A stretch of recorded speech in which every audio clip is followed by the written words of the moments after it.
সাবেক প্রধানমন্ত্রী বেগম খালেদা জিয়ার বাইরে তার পরিবারের আর কাউকে অতি গুরুত্বপূর্ণ প্রটোকল দেয়া হবে না। বৃহস্পতিবার উপদেষ্টা পরিষদের বৈঠক শেষে প্রশ্নোত্তর পর্বে এমনটা জানিয়েছেন উপদেষ্টা রিজওয়ানা হাসান।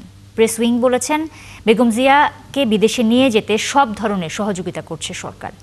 এদিন স্বাধীন পুলিশ কমিশন সহ কয়েকটি অধ্যাদেশের চূড়ান্ত অনুমোদন দিয়েছে উপদেষ্টা পরিষদ। আরও জানাচ্ছেন মোহন ইসলাম।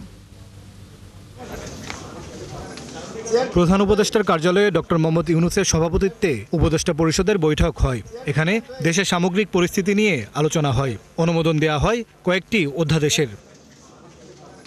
পরে বিস্তারিত জানাতে ফরেন সার্ভিস একাডেমিতে সংবাদ সম্মেলন করা হয়। এতে এক প্রশ্নে বন ও পরিবেশ উপদেষ্টা জানান, জিয়া পরিবারের আর কাউকে অতি গুরুত্বপূর্ণ প্রটোকল দেওয়া হবে না। গেজেট একটা হয়েছে, এখনো পর্যন্ত এই সুবিধাটা কেবল বেগম খালেদা জিয়াকেই দেওয়া হচ্ছে। আর বেগম জিয়াকে বিদেশ নিতে সব ধরনের সহযোগিতা করছে সরকার, এমন তথ্য দেয় প্রধান উপদেষ্টার প্রেস উইং।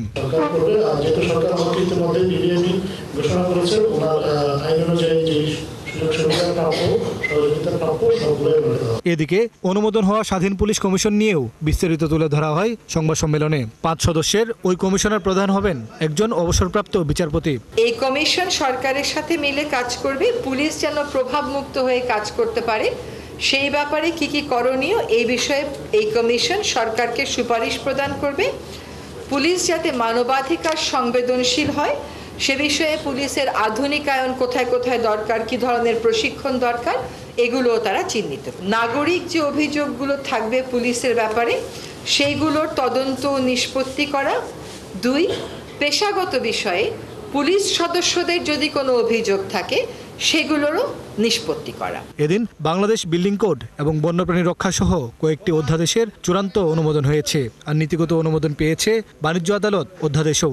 হাইটেক পার্ক কর্তৃপক্ষ সংশোধন অধ্যাদেশ 2025-এর এটা নীতিগত অনুমোদন হয়েছে। বাণিজ্যিক আদালত অধ্যাদেশ 2025 এটার নীতিগত অনুমোদন হয়েছে। বিল্ডিং রেগুলেটরি কর্তৃপক্ষ অধ্যাদেশ 2025-এর এটা নিয়ম, এটা বোধহয় আপনার চূড়ান্ত অনুমোদন হয়েছে। তিনি আরো জানান, নীতিগত অনুমোদন পাওয়া অধ্যাদেশগুলো পরবর্তী উপদেষ্টা পরিষদের বৈঠকে চূড়ান্ত হওয়ার সম্ভাবনা রয়েছে। সামনের মিটিংয়ে আবার নতুন করে পেশ করা হবে। এটা মোহন ইসলাম, 71, ঢাকা।